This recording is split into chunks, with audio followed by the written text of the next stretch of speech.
The clock on Ryan Mercer's phone read 11:47 when the last light on the 22nd floor of Weston Tower went out. Not a gradual dimming, not a flicker, just gone the whole floor, dropping into a darkness so complete he could feel the weight of it pressing against his chest. Ryan had been crouched beside panel C7 for the better part of 2 hours, tracing a secondary fault that should have been a 20-minute job. Everyone else on the crew had gone home at 9. Pete had offered to stay. Ryan told him not to bother. He liked the quiet of empty buildings. He understood them in the dark better than most people understood them in the light. He clicked on his flashlight, steadied his breathing, and kept working. Then the door opened. No knock, no announcement. Just the slow, careful push of a door that someone had eased open rather than swung, the way a person moves when they are not sure what they will find on the other side. The beam of his flashlight caught her before she could speak. Dark blazer, hair pulled back, one hand still resting on the doorframe as if she needed the anchor. He recognized her. He had seen her photograph in the building directory the first week on the job. Clare Weston, CEO. The name on the building. She stood in the doorway and looked at him for a moment that stretched far longer than it should have. Then she stepped inside, let the door fall shut behind her, and in the dark, barely above a whisper, said 3 words. "Please, save me." Ryan went very still. He had worked enough emergency calls to know the difference between a person asking for help with a broken system and a person asking for help with something that cannot be fixed with a multimeter. The way her voice landed low, controlled, but carrying something underneath it that sounded like a person standing at the edge of something steep, told him everything. She was not talking about the power. She is the CEO of this entire building, surrounded by attorneys, board members, and security personnel, and she walked alone into a dark utility room to whisper those 3 words to a man she has never met. What does she know that no one else in that building knows? What is she running from, and why did she run toward him? If you want to find out, stay right here, subscribe, hit the like button, and do not go anywhere. This story is just getting started. Ryan Mercer had not planned to be an electrician. He had planned to be a lot of things, in the way young men from Cincinnati plan things loosely, confidently, with the unexamined assumption that the future will cooperate. He enlisted in the Navy at 19 because the recruiter made it sound like an education, and it turned out to be exactly that, though not in the ways the brochure suggested.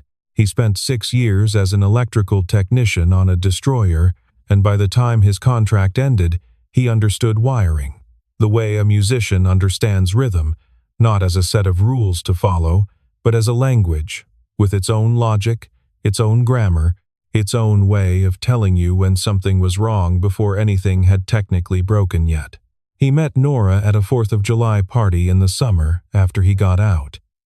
She was a 3rd-grade teacher from a suburb of Columbus.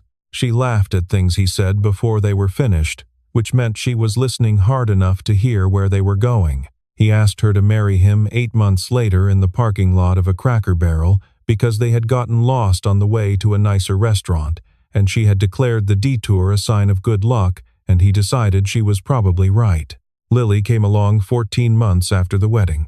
Ryan held his daughter for the first time in a hospital corridor in Cleveland and understood, without anyone needing to tell him, that his life had just reorganized itself around a new center of gravity.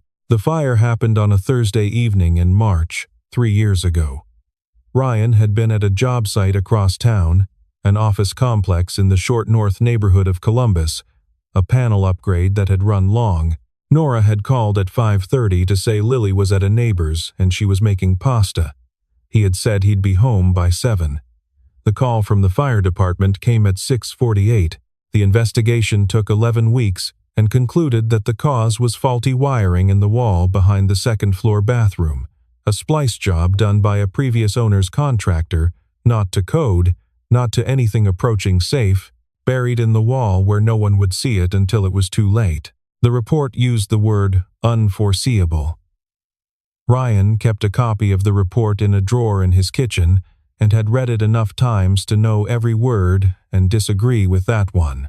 He moved to Chicago 18 months later because staying in Columbus felt like living inside a photograph of something that no longer existed.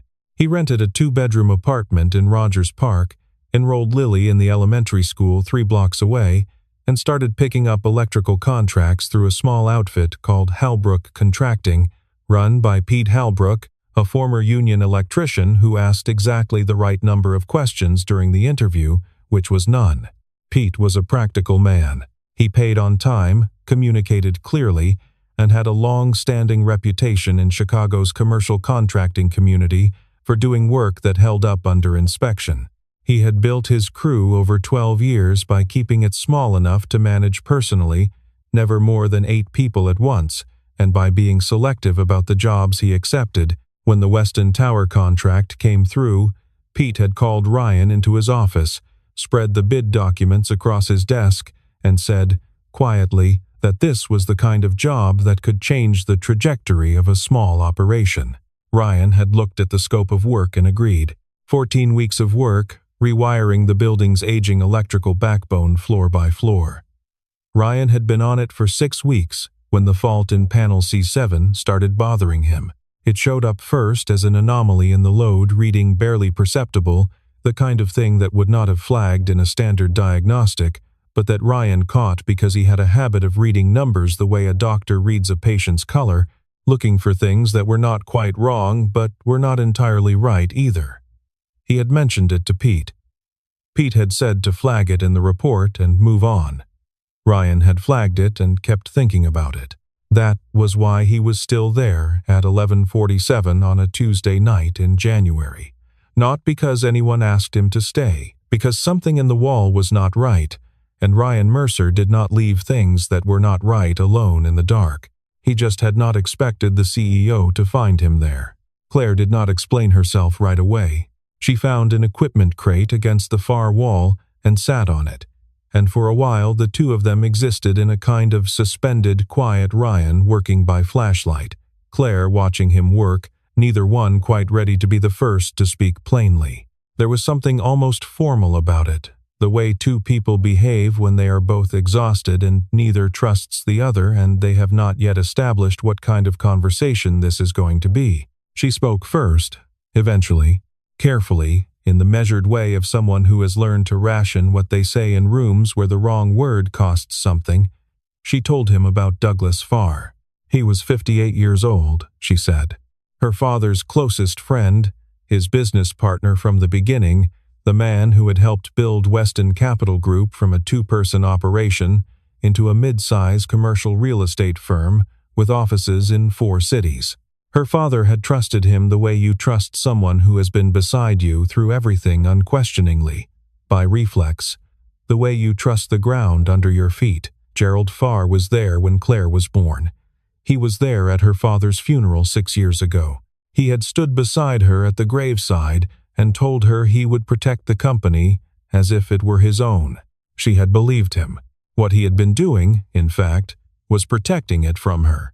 Over the course of 4 years, Douglas Farr had been moving money through the company's accounts in ways that were difficult to see clearly and nearly impossible to trace without forensic accounting tools that a CEO without cause for suspicion would not think to deploy. He had created a paper trail, meticulous, patient, built over years that appeared to show Claire Weston personally authorizing a series of fund transfers she had never authorized in her life.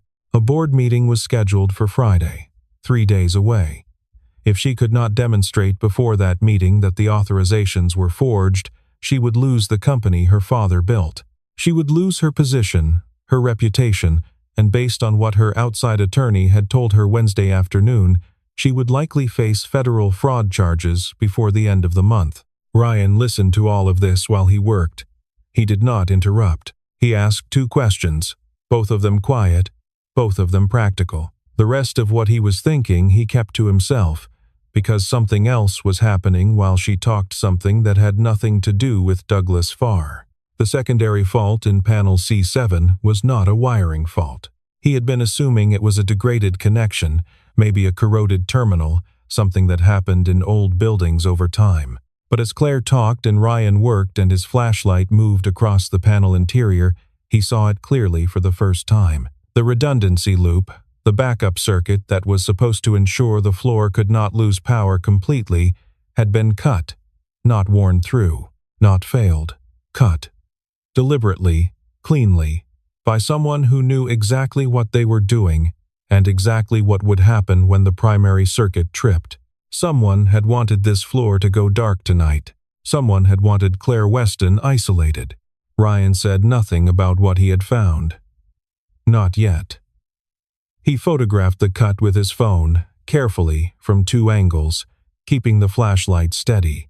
Then he kept working, kept his voice even, kept his eyes on the panel, while his mind moved through the implications with the quiet, methodical speed of someone who had spent years learning to diagnose systems that were trying to hide what was wrong with them. He needed to understand who was watching before he said anything out loud. It took him 40 minutes to restore power to the floor. As the lights came back on, something happened to Clare Weston that Ryan watched with a kind of careful attention. She stood up from the equipment crate, smoothed the front of her blazer, and stepped back into herself. It was not gradual. It was immediate, like watching someone close a door. The woman who had sat in the dark and spoken about her father in a voice that was barely holding its shape was gone, and in her place stood the CEO of Weston Capital Group, composed and formal and entirely self-contained. She thanked him professionally. She used his last name. She said the building management office would follow up with his contractor about the scope of work completed tonight. It was a very good performance. Ryan recognized it because he had his own version of it. He was packing his tools when Calvin Shaw appeared in the doorway. Calvin was 50, the head of building security. A man who moved through spaces the way someone moves through a room they have memorized economically. Without wasted motion, seeing things other people did not know they were missing, he looked at the panel. He looked at Ryan. He looked at Clare. Then he stepped closer to Ryan, low enough that his voice did not carry, and said 4 words. "You saw it, didn't?" Not a question. A recognition. Ryan met his eyes and said nothing, and Calvin nodded once, slowly, the way men nod when they understand each other without needing to say so out loud. Calvin Shaw had been watching the building's wiring access logs for 6 days. He knew exactly who had been inside that panel. He had been waiting for someone with the expertise to confirm what he already suspected. He had not expected the confirmation to come from a contractor working a Tuesday night shift. The 3 of them stood in the restored light of the 22nd floor, and the shape of what had actually happened in this building tonight became, for the first time, something that could be spoken about directly.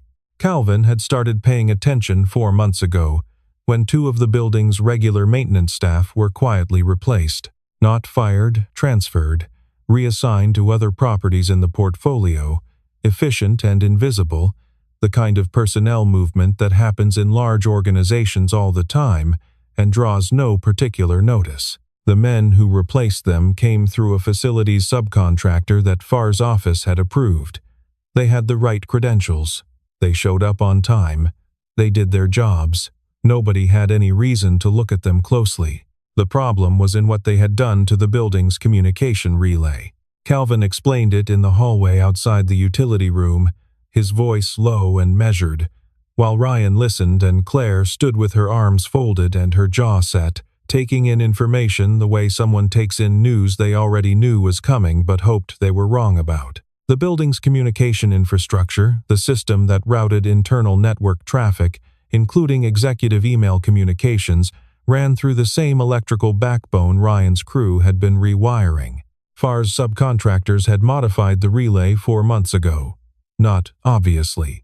Not in ways that would show up in routine building diagnostics. They had added a secondary signal path, one that introduced delays on certain outgoing communications and logged incoming ones to a server that did not belong on that network.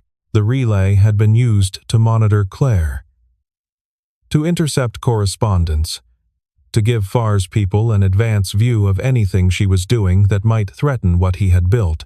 Ryan was quiet for a long moment after Calvin finished. He was running a sequence in his mind, the rewiring contract, the timeline, the scope of work his crew had been assigned. Then he said it out loud, without looking up from the floor. The rewiring job. We won the contract 8 weeks ago. Farr approved the vendor selection. Calvin looked at him. Claire looked at him. Someone needed to know if the original fault was going to be found, Ryan said. They brought us in so they could watch whether we got close. The hallway was very quiet. Claire stood with her back against the wall, and for a moment the composure she had reassembled in the utility room showed a hairline crack, not grief, not panic, but something colder and more specific. The recognition of exactly how long this had been planned, and exactly how little of it had been an accident. She looked at Ryan. "Why are you still here?" "You don't owe me anything." Ryan's answer was quiet. He did not look up from his toolbox right away. When he did, his voice was the same as it always was, flat, unhurried, carrying nothing extra. "My wife died because someone ignored a wiring fault," he said. "I don't do that." The hallway held that for a moment. Neither Calvin nor Claire said anything. There was nothing to say. Ryan woke at 6:15 the next morning, made coffee, and sat at the kitchen table with his phone and the photographs of panel C7 while Lily slept. At 7, he drove to Mrs. Gable's house, 3 blocks over, where Lily had spent the night, and found his daughter at the kitchen table eating cereal and working on a drawing with the focused intensity she brought to everything she considered important. She held it up when she saw him, a woman in a tall building, standing alone at a window. The woman's arms were at her sides. The window was very large, and the building was very dark, except for one light somewhere below her. Lily had used her best-colored pencils. "She looked sad in my dream, Daddy," Lily said.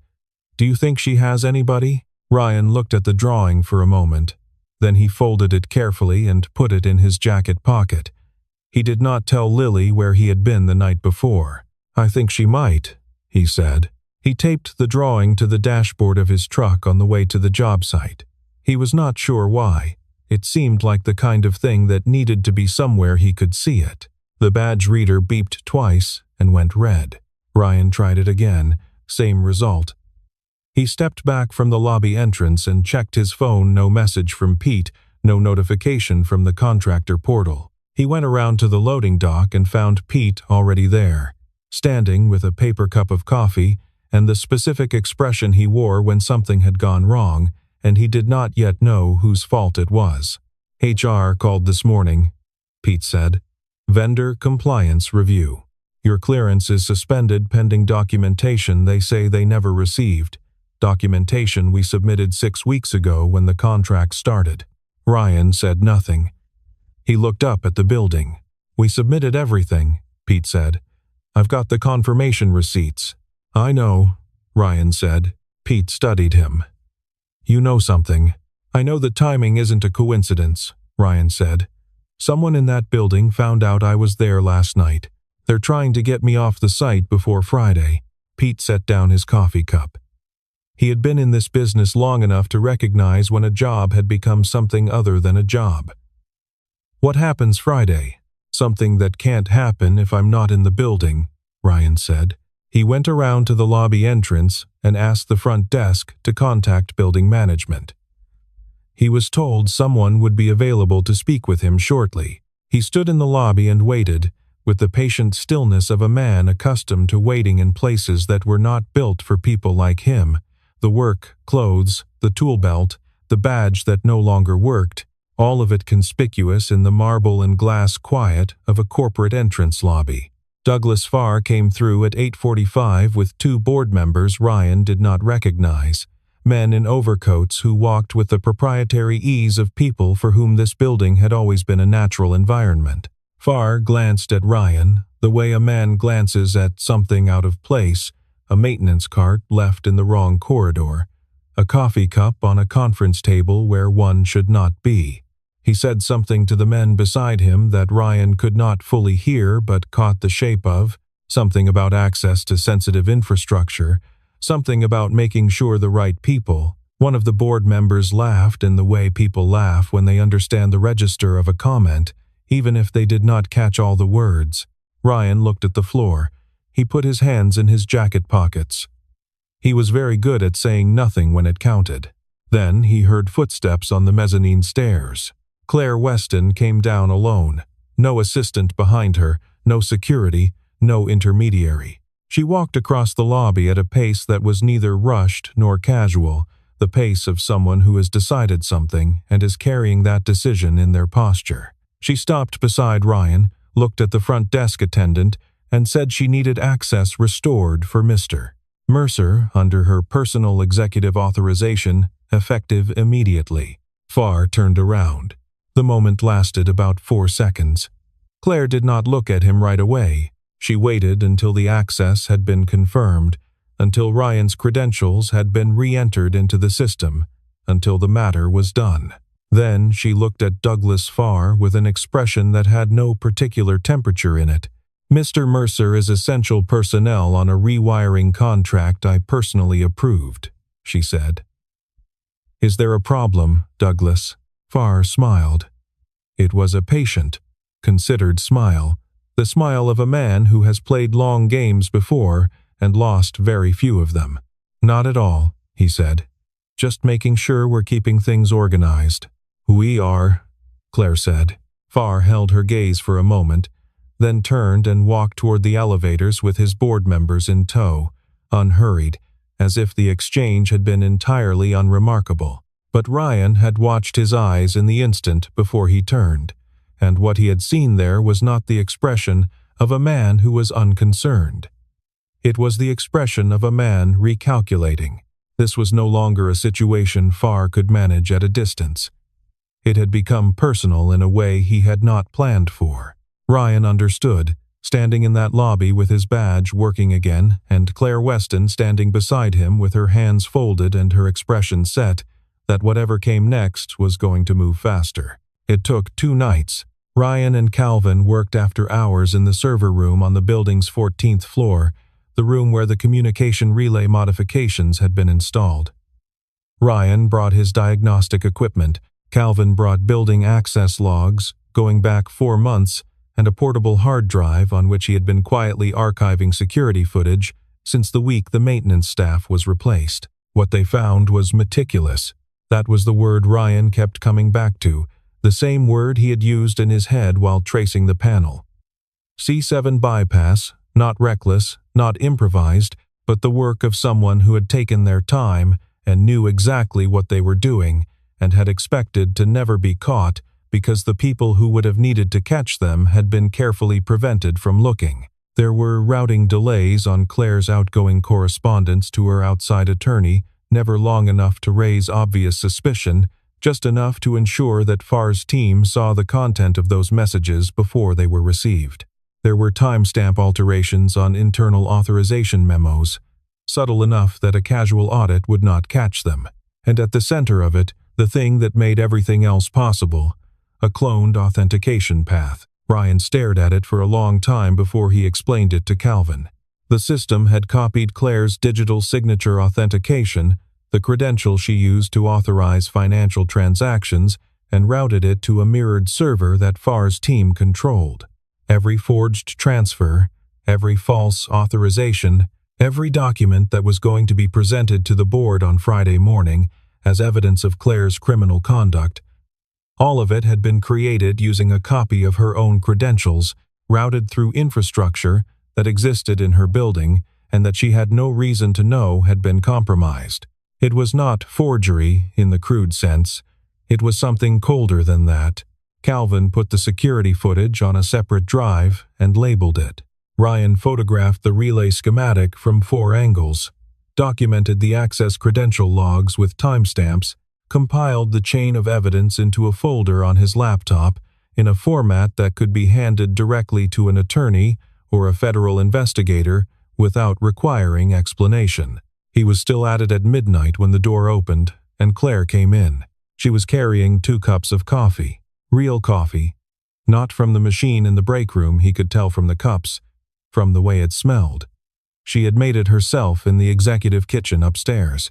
She set 1 cup beside his laptop without a word, then sat down on the floor against the wall with her own cup and looked at what he had built on the screen. "Is it enough?" she asked. "It's enough," he said. She nodded, slowly, and was quiet for a moment. Then she told him about her father.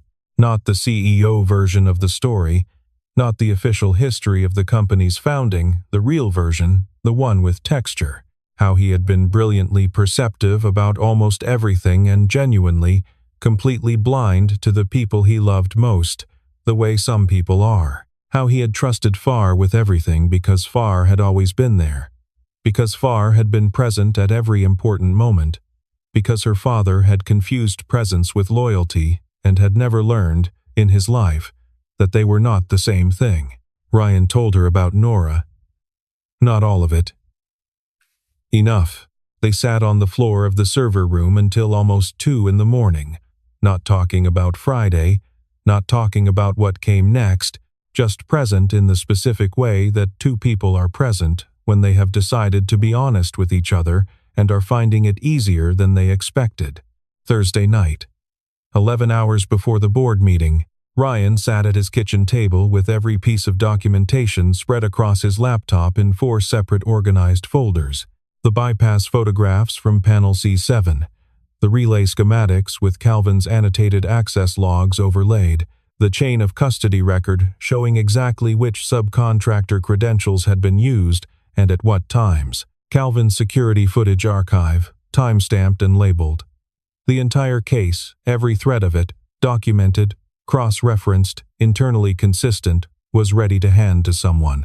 He had spent the afternoon reaching Patterson, Clare's outside attorney, through a contact at a Chicago law firm that Pete had worked with on a previous contract, a building dispute, nothing dramatic, but it had left Ryan with a name and a number, and a sense that the man on the other end of that number was someone who could be trusted to route a call quickly when it mattered. Patterson received the secure file transfer at 11 that night and called Ryan 30 minutes later with the specific, clipped efficiency of an attorney who had looked at a problem, understood its shape, and was already 3 steps into solving it. She would be in the building before 8. She had standing to present to the board as Clare's legal representative, and the infrastructure documentation, presented by Calvin as a building security matter, was the mechanism that gave her the floor before Far could move to close it. It was narrow. It required everything to go right in the first 5 minutes.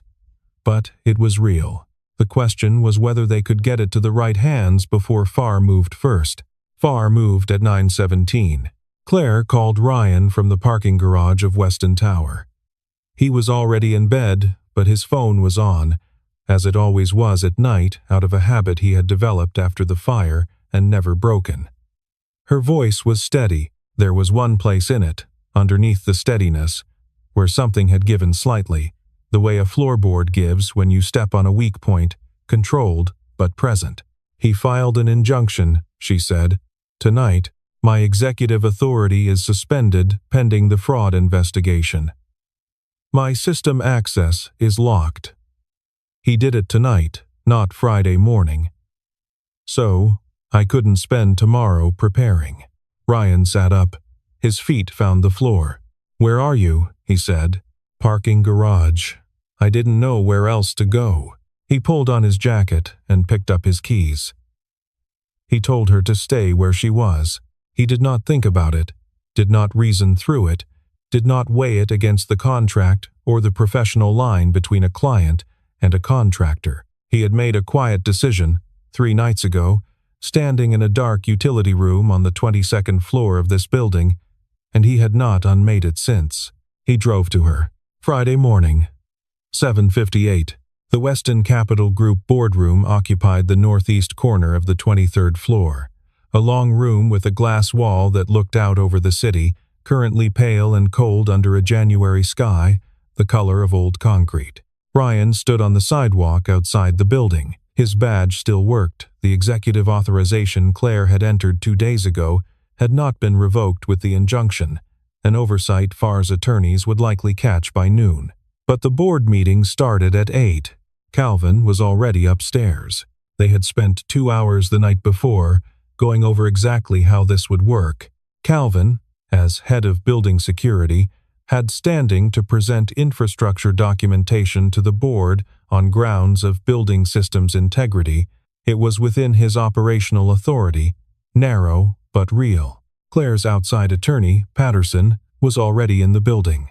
She had received the evidence package by secure transfer at 11 the previous night and had spent the hours since working through it. Ryan had done everything he could do from his side of the threshold. He was a contractor. His authority ended at the lobby door when the work order was complete. He had understood this from the beginning and had made his choices within it.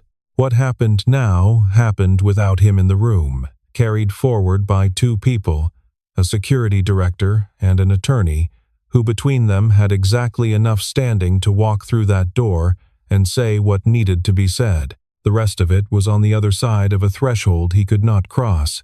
He stood on the sidewalk in the January cold and waited. Inside, Farr presented his case with the polished, unhurried confidence of a man who has rehearsed something so many times it no longer feels like a performance. He had slides. He had printed documentation. He had a narrative that was clean and internally consistent and that he had been building for 4 years. Several board members had been briefed by his allies in advance. The room had a tilt to it before the presentation even began. Then Calvin Shaw walked in. He came in quietly, the way he always moved economically, without announcement. He set a folder on the table near the board chair and said, in the measured tone of someone reporting a building systems issue, that he needed to present documentation related to an infrastructure security concern that had direct relevance to the financial authorization records under review. Patterson stood up. She walked the board through the relay schematics. She walked them through the access logs. She presented the cloned authentication path in language that was technical but not impenetrable, the kind of explanation that made the architecture of what had been done visible to a room of people who were not engineers but were not unintelligent. She presented the bypass in panel C7 as the initiating incident, the deliberate sabotage that had been meant to isolate Clare Weston and had instead put a licensed electrician with Navy training alone in a room with her for 40 minutes on a Tuesday night.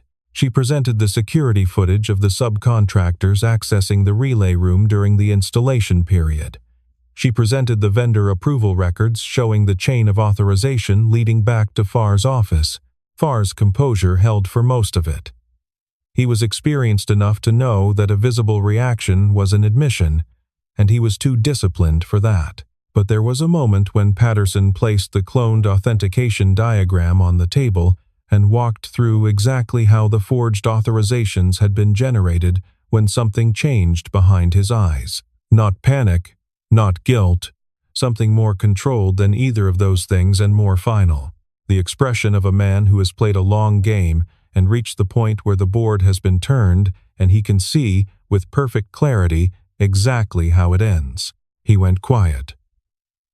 That quiet was louder than anything he had said all morning. The board voted to table the action against Clare and appoint an independent forensic auditor. The vote was 6-2.